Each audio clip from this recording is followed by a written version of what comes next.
My stepfamily took $46,000 from our inheritance using ghost contractors. When I confronted them, they laughed in my face and blamed me for being cruel. But once I launched an audit and tracked the fake invoices, I froze the funds and forced them to pay back every single cent. Hey everyone, welcome back to Van's Rock Stories. Have you ever been the person everyone relies on, but somehow you're still the one nobody appreciates? The person who handles the responsibility while everyone else enjoys the benefits? If you've ever dealt with family members who only seem to call when they need something, let me know in the comments. And if you enjoy real family drama and inheritance stories, don't forget to subscribe. Because what happened to me started with a birthday dinner nobody showed up to. My name is Vanessa Caldwell. I'm 34 years old, and for years I've managed my family's inheritance trust. My grandfather, Harold Caldwell, built a small collection of rental properties in Mapleton, Ohio. Before he passed away, he created a trust so the income would continue supporting the family, and he chose me to manage it. At first, I saw it as a sign of trust. Later, it started feeling like unpaid labor. I work as an auditor, so handling records, taxes, tenant issues, insurance, and distributions wasn't difficult. What was difficult was dealing with my family. Every month, I did the work. My mother Carol received her share. My younger sister Brittany received hers. My stepfather Victor received his. Ironically, I received the smallest distribution despite carrying almost all the responsibility. I rarely complained about it. What bothered me more was how every conversation seemed to revolve around money. A few weeks before my birthday, Brittany called. "Hey, did you approve Victor's maintenance reimbursement yet?" That was literally the first thing she said. "No, hello?" I asked. "Oh, right. Hi." Then she immediately went back to talking about the reimbursement. That wasn't unusual. Most calls followed the same pattern. Money first, everything else later. Sometimes there wasn't an everything else. Still, I kept making excuses for them. People get busy. Families drift apart. At least that's what I told myself. For my 34th birthday, I decided to host a small dinner at my house. Nothing fancy, just food, cake, and a chance to spend time together. Everyone said they'd come. Mom confirmed. Brittany confirmed. Even Victor replied. For once, I felt optimistic. The day arrived and I spent the afternoon getting everything ready. I picked up a cake, finished cooking, and set the table. By 7 o'clock, nobody had arrived. I checked my phone. Nothing. At 7:30, I sent a message. "Everything okay?" No response.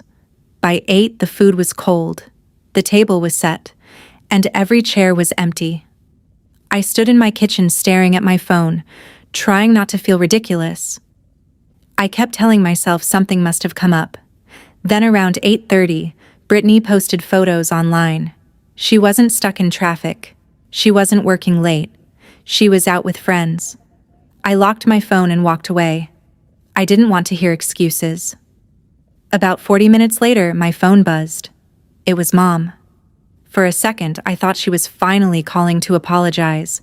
Instead, it was a text. "Sorry we couldn't make it tonight." That was all. No birthday wishes, no explanation, nothing. Then another message appeared. "Honestly, Vanessa, people have been saying you're becoming too controlling with the family money." I stared at the screen. I actually reread the conversation because I thought I'd missed something. They skipped my birthday dinner. And somehow, I was the problem. A third message appeared. "You should think about how your attitude affects people." I sat there looking at the words, confused, more than angry. Nobody had raised concerns before. Nobody had asked questions. Nobody had talked to me about any issue. Then another notification popped up. Brittany had reacted to Mom's message. With a laughing emoji, and sitting alone at my own birthday dinner, that was the moment something felt different. Not dramatic, not explosive, just different. For the first time in a very long time, I stopped making excuses for them. I didn't respond to my mother's messages. Not that night. Not the next morning either. I read them again over coffee before work, hoping they'd somehow sound different in daylight. They didn't. What stuck with me wasn't even the fact that nobody showed up to my birthday dinner. It was how quickly the conversation had shifted to money. No apology, no explanation, just criticism. By lunchtime, I was still thinking about it. I tried focusing on work. I had audit reports to review, meetings to attend, deadlines waiting for me. Normally, that was enough to keep my mind occupied, but every time I picked up my phone, I saw those messages again. "You're becoming too controlling." The strange part was that nobody had ever complained when I approved requests. Nobody complained when I spent hours handling trust paperwork. Nobody complained when tenants called me on weekends because a pipe burst or a lease needed updating. The complaints only seemed to appear when money was involved. That thought followed me for days. And once I started noticing it, I couldn't stop. A few days later, Brittany called. For a second, I wondered if she might finally mention my birthday. Instead, she said, "Hey, do you know when the next distribution is going out?" I almost laughed. Almost. "It'll be processed Friday." "Good," she said. "I've got a couple things coming up." That was it. No mention of the dinner. No mention of the laughing emoji. Nothing. The conversation lasted less than 2 minutes. When I hung up, I found myself staring at my phone again. Not angry. Just tired. It felt like we were all following a script nobody talked about. They needed money. I handled money. That was the relationship. A few evenings later, I stopped by my mother's house to drop off some documents she had requested for tax purposes. Victor answered the door. "Vanessa," he said. "Come in." The house looked exactly the same as always. Carol was watching television in the living room. Brittany was sitting at the kitchen counter scrolling through her phone. Everything felt normal. Almost too normal. Nobody mentioned my birthday. Not once. Instead, Victor started talking about one of the rental properties. "We've probably got some maintenance coming up on Oak Ridge," he said. "Again?" I asked. He shrugged. "Old buildings. Stuff happens." That explanation had worked on me for years. This time, I caught myself paying attention. Not because he'd said anything suspicious, because I suddenly realized I never asked follow-up questions. None of us did. Victor would mention repairs. Money would be requested. The request would get approved. Then everyone moved on. As I drove home, I kept replaying the conversation. I couldn't remember a single time anyone had actually wanted details. How much did the repair cost? Who performed the work? Did we get multiple estimates? Nobody seemed interested, including me. For years, I'd accepted that Victor handled most property maintenance matters because he was retired and had more free time than I did. It seemed practical, reasonable, normal. At least it had. The following weekend, I was organizing trust files at home. Nothing unusual. I did it several times every year. The trust had existed for decades, and paperwork accumulated fast. Invoices, tax records, insurance documents, maintenance reimbursements, tenant correspondence, the usual stack of administrative headaches. As I sorted through files, small memories kept surfacing. Brittany joking during family dinners. "Don't ask Mom, ask Vanessa, she's the bank." Everyone would laugh, including me.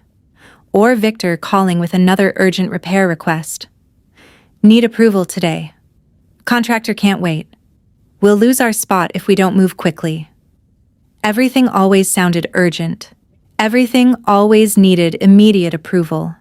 And looking back, I couldn't remember many situations where someone asked detailed questions afterward. One folder led to another, then another. I wasn't investigating anything. At least that's what I told myself. I was organizing, reviewing, cleaning up records. Still, I found myself spending more time than usual looking at maintenance expenses, mainly because Victor's name kept appearing. Request after request, year after year. Most of them seemed ordinary. A plumbing issue here, roof repairs there, electrical work, parking lot maintenance. Nothing shocking. But once I started paying attention, certain numbers began standing out. I opened a spreadsheet and compared a few entries. Then a few more. A maintenance reimbursement from one property, another reimbursement from a different property, then another. I leaned closer to the screen. The dates felt oddly close together. Maybe closer than I'd realized before. I scrolled back through several months of records. Then I checked another year. My coffee had gone cold by the time I noticed the pate. I kept telling myself there was probably a reasonable explanation. Properties needed repairs. Repairs cost money. That wasn't unusual. Still, I couldn't stop looking. What began as a simple review of trust records slowly turned into part of my evening routine. I'd get home from work, make dinner, open my laptop, and spend an hour going through old files. One thing kept catching my attention. The same contractor showed up over and over again. Riverside Property Solutions.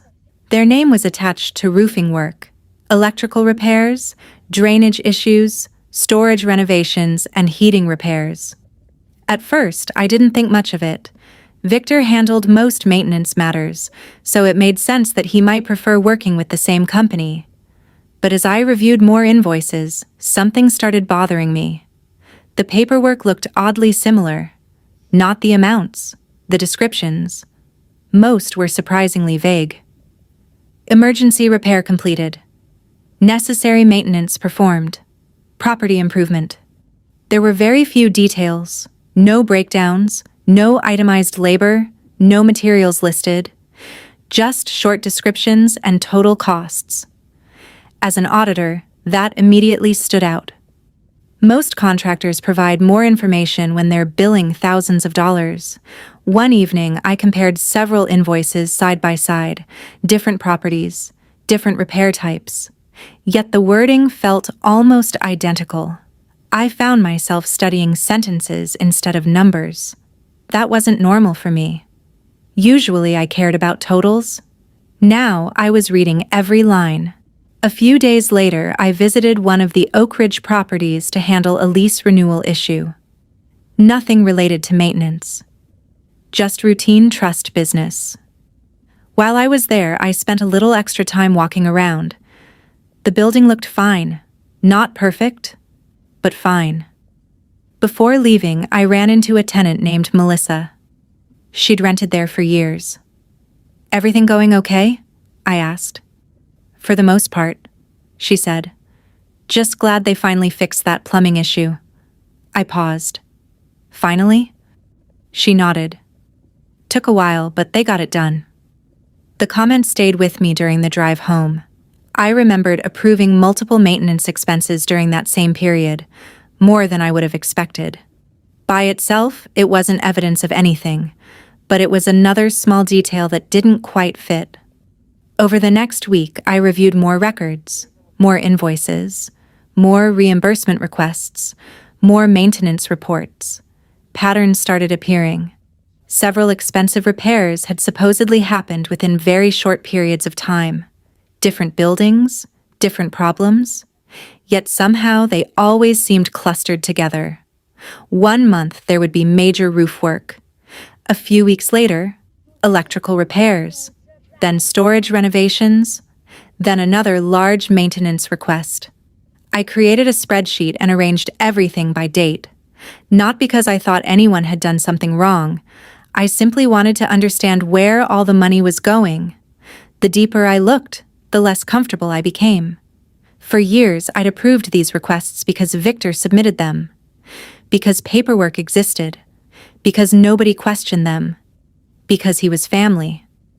Now I was forcing myself to look at the records the same way I'd examine any professional audit. Without assumptions, without trust, just facts. A few nights later, I was reviewing invoices from one particularly expensive year when one document caught my attention. It came from Riverside Property Solutions.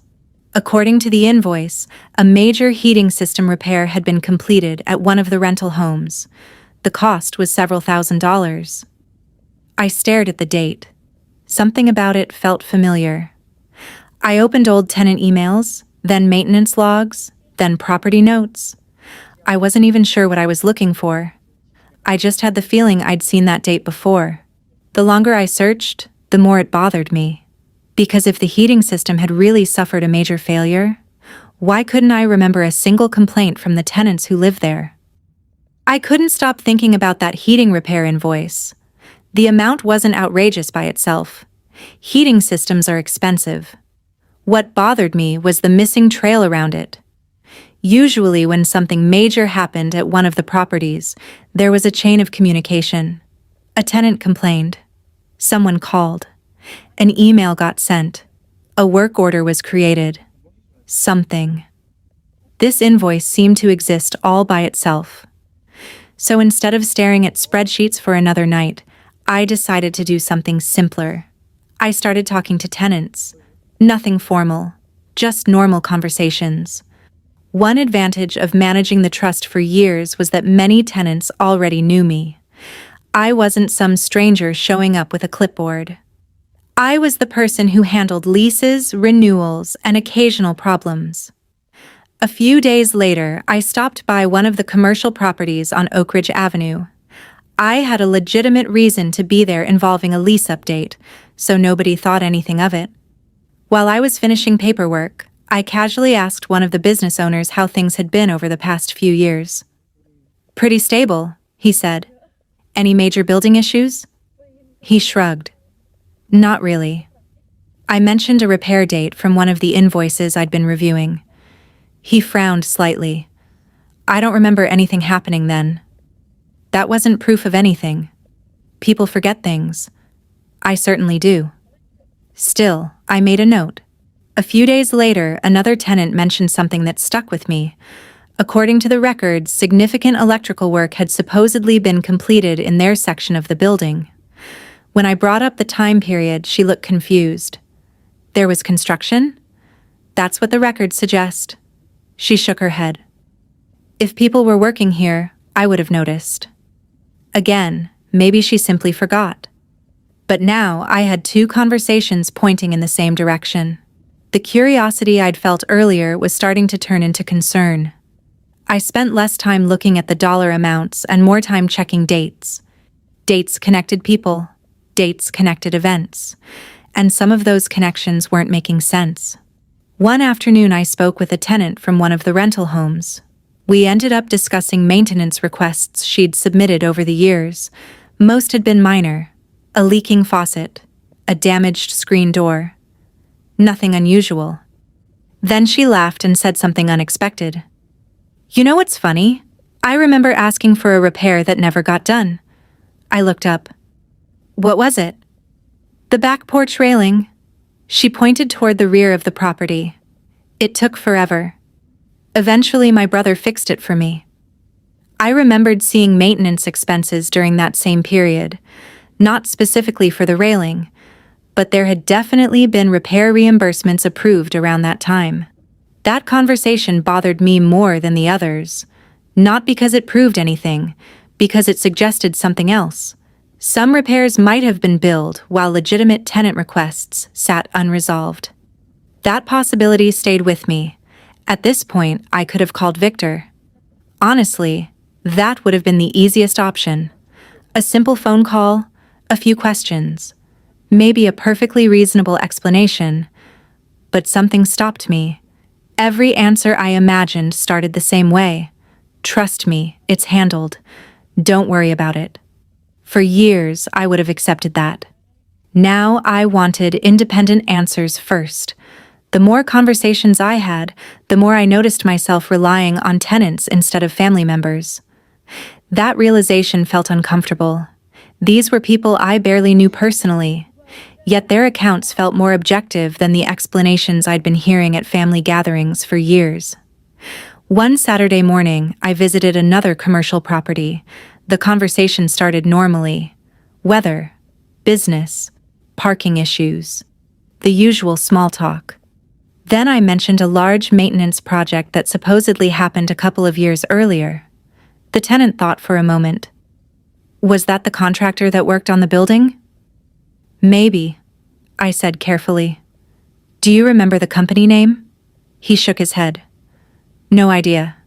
Fair enough. Then he paused. A strange look crossed his face. Actually, what? I don't think we've ever seen that company here. I didn't say anything. He wasn't making an accusation. He sounded genuinely puzzled, like he was trying to remember. Then he added one more sentence. If there had been a crew doing that much work, somebody would have noticed. And suddenly, that casual conversation felt a lot more important than I'd expected. I stopped focusing on the properties for a while and started focusing on the contractor. Riverside Property Solutions. Their name appeared on so many invoices that I figured verifying the company would be easy. A legitimate business should leave a trail. A website? Reviews? Business registrations? Something. One evening after work, I opened my laptop and started searching. The first thing I looked for was a phone number. I found the same number listed on several invoices and maintenance documents. I called it. The line disconnected almost immediately. I tried again. Same result. A third time. Nothing. At first, I assumed the company had simply changed numbers. Businesses do that all the time. But when I searched for updated contact information, I couldn't find much of anything. That was unusual. Not impossible, just unusual. The next thing I tried was email. Several old invoices included a contact address. I sent a simple message. Nothing accusatory, just a routine request for documentation regarding past maintenance projects. No response. A few days passed. Still nothing. I sent a follow-up. Again, nothing. By this point, I wasn't panicking. I was irritated. Every answer seemed to create another question. At work, I found myself thinking about Riverside during lunch breaks. One afternoon, a coworker noticed me staring at a spreadsheet. You look like you're working on something that's bothering you. I laughed. That's probably because I am. Client issue? Family issue. He immediately winced. Those are usually worse. Honestly, he wasn't wrong. If this had been a normal audit client, I would have requested documents and moved forward. Family complicated everything. Every question felt personal. Every inconsistency carried emotional baggage. A few evenings later, I decided to check the company address listed on several invoices. I expected an office building, maybe a warehouse, maybe even a small storefront. Instead, the address led to a mailbox service, not an active business office, just a row of rented mailboxes. I sat in my car for several minutes staring at the building. Maybe Riverside used a mailing service. That happened sometimes. But combined with the dead phone number and unanswered emails, the explanation felt less convincing. The concern I'd been feeling for weeks was turning into suspicion.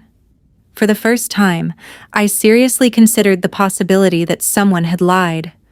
Not made a mistake, not overlooked paperwork. Lied. That thought was difficult to accept. Because once I allowed myself to consider it, the next question became unavoidable. Who? I kept trying to find alternatives. Maybe Riverside had gone out of business. Maybe records had been lost. Maybe management had changed. I wanted another explanation. I really did. But every road seemed to lead back to the same place. Victor. Not directly. Not yet. But his name appeared alongside nearly every maintenance request connected to Riverside. For years, I'd viewed him as the family member helping manage property issues. Now, I was looking at the records differently. I wasn't seeing a helpful stepfather. I was seeing the person closest to the transactions. That shift made me uncomfortable. I hated it. Victor had been part of my life for a long time. Questioning him felt wrong. Ignoring the evidence felt worse. So I kept digging. I started reviewing payment records attached to the maintenance reimbursements. Normally, I focused on approval amounts. This time, I followed where the money actually went. Line by line, transfer by transfer. Most of the records were ordinary. Then I noticed something interesting. Several payments routed through the same banking information. I opened additional files, compared account details, checked dates. The pattern repeated. My stomach tightened, not because I fully understood what I was looking at, because I was beginning to. I pulled up another reimbursement file, then another. The same account information appeared again. I leaned closer to the screen and opened supporting documentation connected to one of the transfers. A name appeared. Not Victor's, but someone I recognized immediately. Someone with a personal connection to Victor. I stared at the record for several seconds. Then I opened another payment file to see if it was a coincidence. The same connection appeared there too. I spent almost a week trying to prove myself wrong. That probably sounds strange, but if you've ever uncovered something involving family, you know exactly what I mean. I wasn't looking for evidence against Victor. I was looking for evidence that there wasn't a problem. Every night after work, I'd reopen the records. The same invoices, the same payment trails, the same contractor. I'd compare dates, check account numbers, and reread documents I'd already reviewed. Part of me kept hoping I'd find a simple explanation I had overlooked. A typo, a bookkeeping error, anything. Instead, the opposite happened. The deeper I went, the more the pattern expanded. What initially looked like a few questionable expenses wasn't limited to 1 year, or one property, or one repair project. The same contractor appeared repeatedly across multiple years. The same vague invoices, the same reimbursement process, the same people involved. That realization made me uncomfortable in a way I can't fully describe, because isolated mistakes happen. Patterns are different. Patterns suggest intent. I wasn't ready to make that conclusion yet, but I couldn't ignore what I was seeing. One evening, my phone buzzed while I was reviewing records. The family group chat. Normally, I'd respond. Maybe send a thumbs up. Maybe answer a question. Lately, I'd started leaving messages unread for hours, sometimes longer. Not because I was angry, I just didn't trust myself to act normal anymore. Brittany was discussing weekend plans. Victor made a joke. Mom replied with laughing emojis. I stared at the screen for a few seconds and set the phone down. For the first time in years, I felt like an outsider in conversations that used to feel automatic. A few days later, Mom called. I almost let it go to voicemail. Almost. Hey, I answered. Hey, she said. Are you okay? The question surprised me. Why wouldn't I be? There was a pause. You've been distant lately. I didn't respond right away. Distant how? You barely answer messages anymore. I looked at the spreadsheet still open on my laptop. Rows of expenses filled the screen. I'm just busy. You seem cold? The word hit harder than I expected. Cold. Not exhausted. Not overwhelmed. Cold. I've had a lot going on, I said. Another pause. Then she sighed. Well, whatever it is, I hope you're not holding grudges. The conversation drifted to other topics after that, but something about it stayed with me. Mom wasn't asking why I seemed different. She was asking why I wasn't behaving the way I normally did, why I wasn't automatically smoothing things over, why I wasn't playing my usual role. That realization lingered long after the call ended. The following weekend, I spread several years of trust records across my dining table, the same table where I'd sat alone on my birthday. For hours, I reviewed transactions. cross-referenced dates, compared invoices, organized timelines. By midnight, I had pages of notes. Not conclusions. Notes. Questions. Connections. Enough information to make me concerned. Not enough information to make an accusation. That distinction mattered. A lot. Because accusing someone of financial misconduct isn't something you casually throw into a family conversation, especially when the person involved is your stepfather.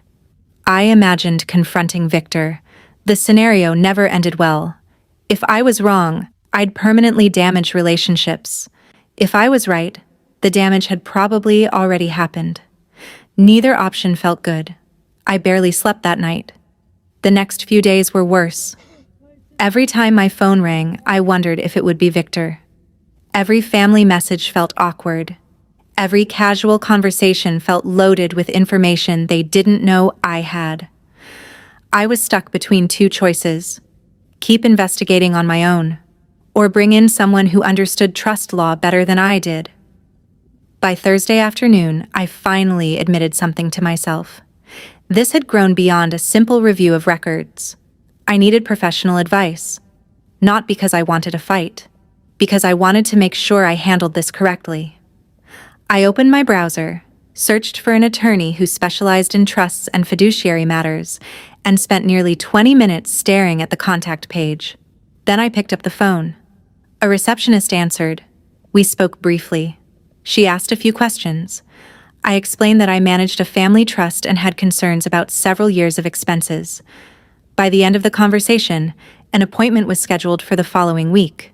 I hung up and looked around my apartment. Nobody in my family knew about the meeting, and for now, I intended to keep it that way. I arrived at the attorney's office carrying a folder that had slowly taken over my dining table. Invoices, payment records, maintenance requests, notes I'd made during conversations with tenants. The whole thing suddenly felt a lot more serious sitting inside a conference room than it had sitting in my apartment. The attorney introduced himself, shook my hand, and asked a simple question. So, what brings you in? For a moment, I didn't even know where to start. I manage a family trust, I said, and I think there may be problems with some maintenance expenses. I expected skepticism. Instead, he listened. For nearly an hour, I walked him through everything I'd found: the contractor, the missing contact information, the inconsistent tenant accounts, the payment records. Every time I finished explaining one concern, he'd make a note and ask another question. By the end of the meeting, the folder was spread across half the table. He sat back in his chair. What you're describing is concerning. The words landed harder than I expected.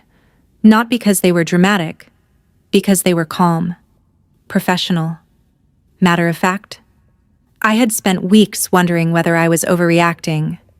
Hearing someone else take the situation seriously was oddly unsettling. Part of me had hoped he would tell me I was imagining patterns that weren't there. Instead, he started asking about documentation, contracts, permits, photos of completed work, inspection reports, vendor records, proof that repairs actually happened. I gave the same answer repeatedly. I haven't seen any. His expression became more serious each time.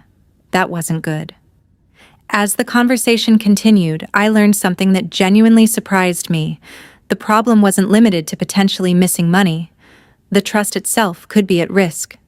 As trustee, I had legal responsibilities. Not optional responsibilities, legal ones. The attorney explained that if warning signs existed and I ignored them, I could eventually face questions about my own management of the trust. I remember blinking. Even if I wasn't involved? Correct. That answer sat heavily in the room. For years, I'd viewed myself as the person helping my family. Now I was being reminded that I had another role. One with legal obligations, one that didn't disappear because the people involved shared my last name. The attorney slid one of the invoices toward me. This kind of documentation would concern me. I looked down. I'd seen that invoice dozens of times, yet hearing an independent professional question, it changed everything. For the first time, I stopped asking myself whether Victor deserved the benefit of the doubt. I started asking whether the trust deserved protection. That shift felt uncomfortable, but it also felt necessary. The meeting continued for another half hour. We reviewed timelines, payment patterns, vendor information. The attorney never claimed fraud had occurred. He was careful with his words, but he repeatedly used phrases like unverified expenses, insufficient documentation, and potential exposure. None of those phrases made me feel better. When the meeting finally wrapped up, he closed the folder and looked directly at me.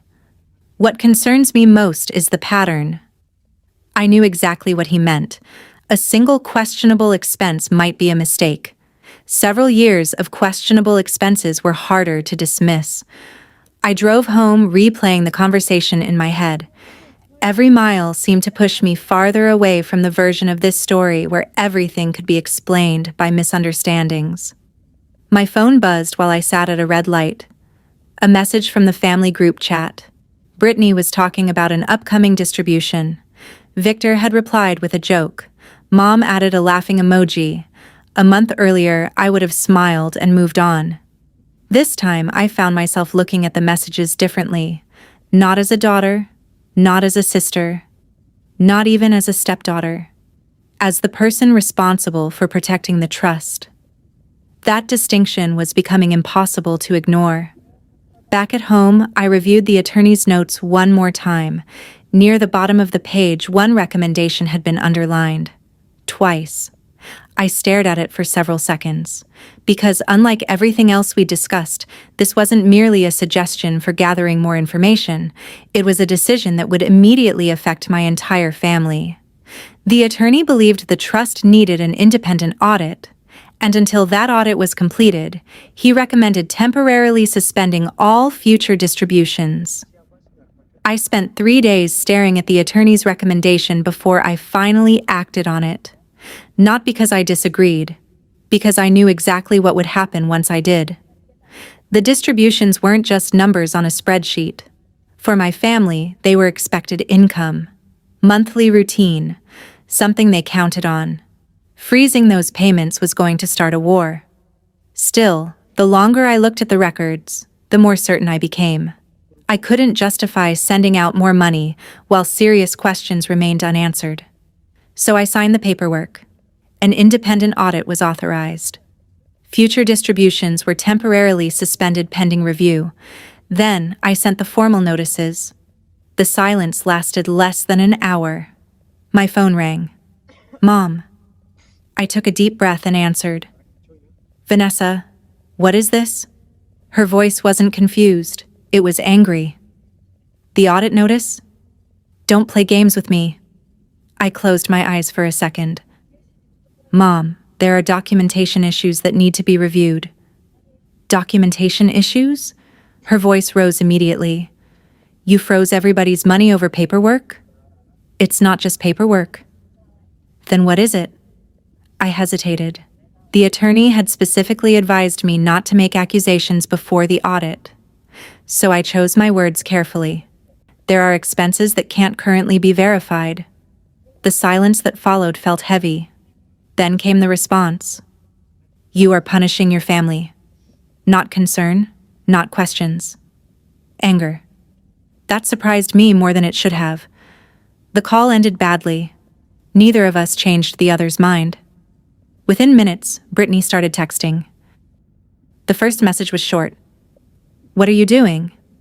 Then another. And another. Soon my phone looked like it was having a seizure. Paragraph after paragraph appeared on the screen. According to Brittany, I had become obsessed with control.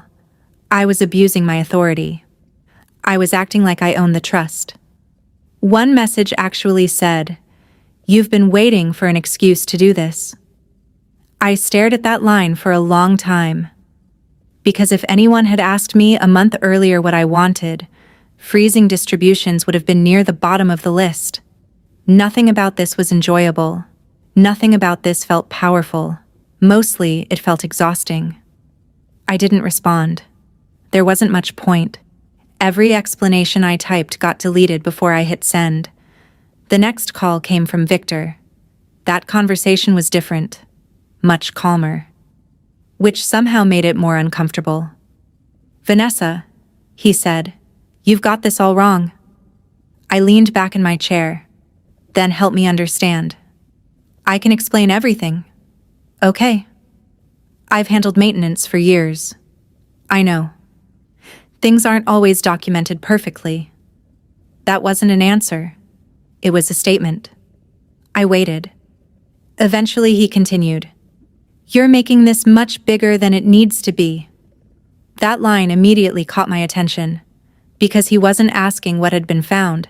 He wasn't asking which expenses were being questioned. He already seemed focused on minimizing the problem. "I just need supporting records," I said. "Contracts, work orders, invoices, whatever exists." Another pause. "I'll see what I can find." What I wanted to ask was simple. Why wasn't the documentation already available? These weren't recent projects. Some of them involved thousands of dollars. But I held back. The audit would answer those questions better than an argument would. Over the next few days, the family atmosphere changed completely. The group chat became quiet whenever I posted something. Conversations stopped when I entered them.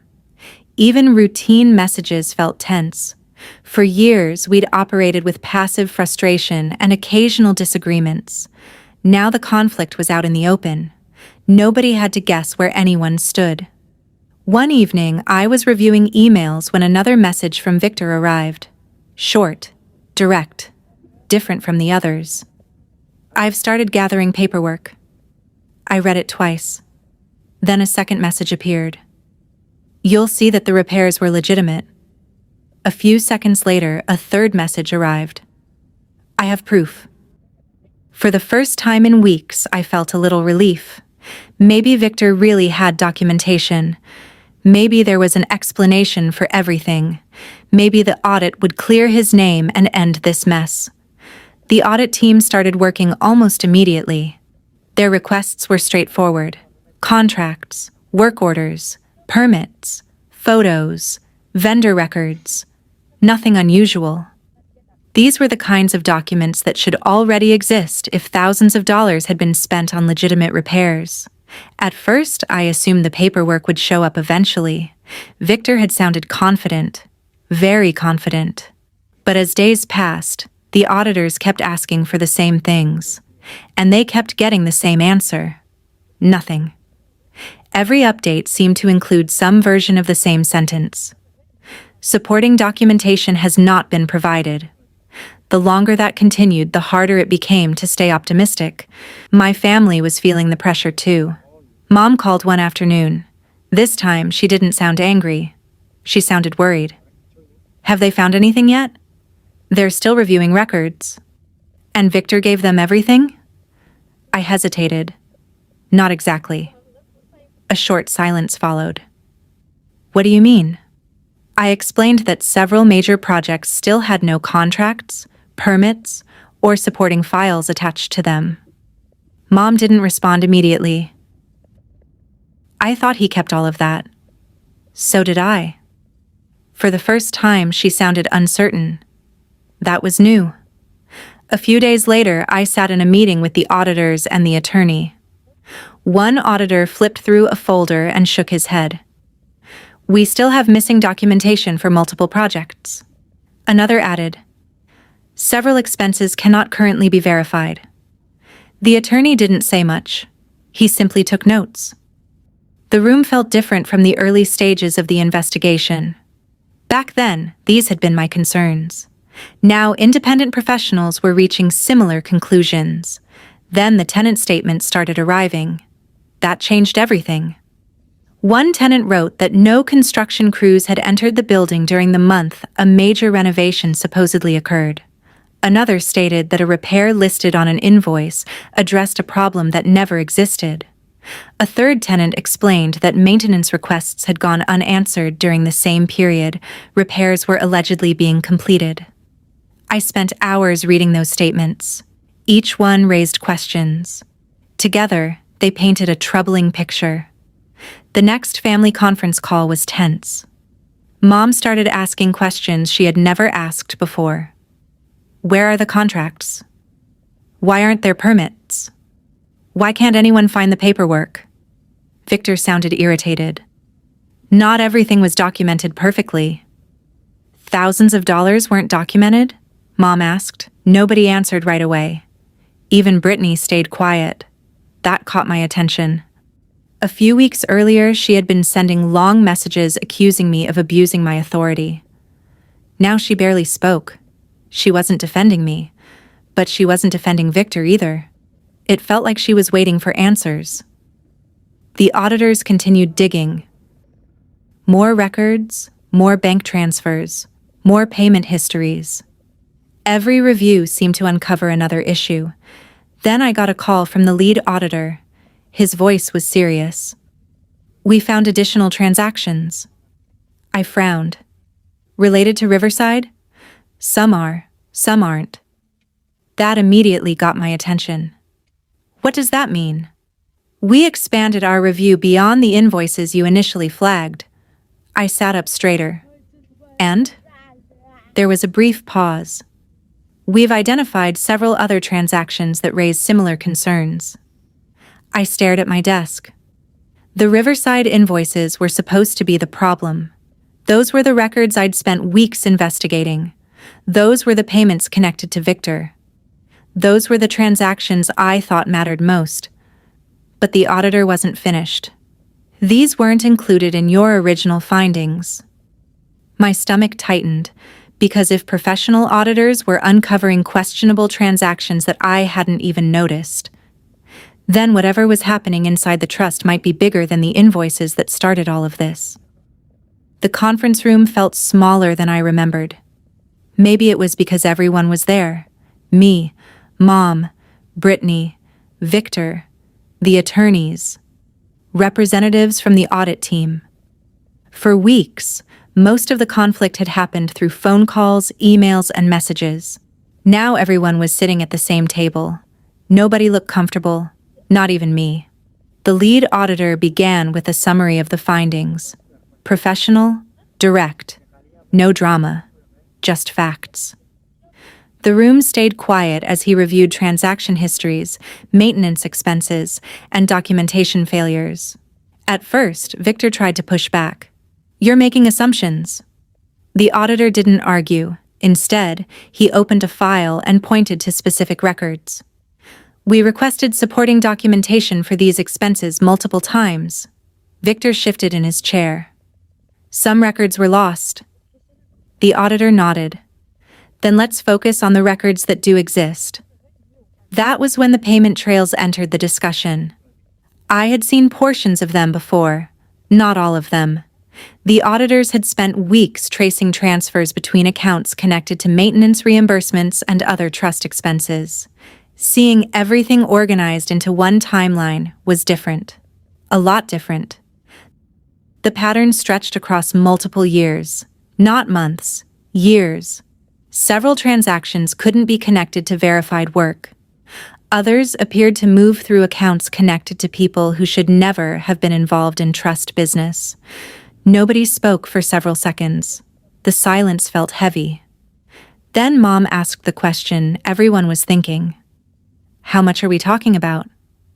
The auditor glanced at his report. When he gave the estimate, the room froze. The amount was significantly larger than anyone had originally believed.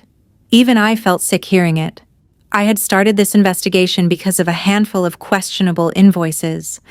Now we were looking at years of improper transfers and undocumented expenses. Victor immediately disagreed with the conclusions, but his confidence from earlier meetings was gone. Every explanation seemed to run into another document, another missing record, another inconsistency. The attorneys kept bringing the conversation back to evidence. Not opinions, not intentions. Evidence. At one point, Brittany quietly asked to see part of the report. She spent several minutes reading it. Then she slowly lowered the pages. For once, she didn't have an argument. She didn't accuse me of controlling the money. She didn't claim I was overreacting. She just looked confused and, honestly, hurt. Mom looked much the same. For years, both of them had trusted Victor to handle maintenance issues. Neither had ever questioned the paperwork. Neither had asked where the money was going. Now they were being forced to confront information they had never wanted to see. The hardest part wasn't realizing money was missing. It was realizing they had benefited from a system they never examined. The monthly distributions, the extra reimbursements, the occasional requests for additional funds. Nobody had asked many questions because nobody thought they needed to, including me. The difference was that I eventually started looking. As the meeting continued, the focus gradually shifted away from blame and toward consequences. What happened next? How would the trust recover? How would future distributions be handled? What safeguards would be put in place? Those questions mattered now. Victor tried defending himself one last time. The explanation sounded weaker than the earlier versions. Even he seemed to realize it. The room had changed. Nobody was simply accepting his answers anymore. His credibility was gone. Not because of an accusation, because the records didn't support what he had been saying.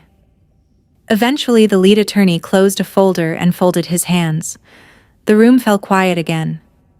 I think it's important that everyone understands something. Nobody interrupted. The trust can recover from financial losses. He paused, but it cannot continue operating under the same system that allowed these problems to occur. Mom stared at the table. Brittany looked exhausted. I felt tired myself. Not victorious, just tired. The attorney slid several documents across the table.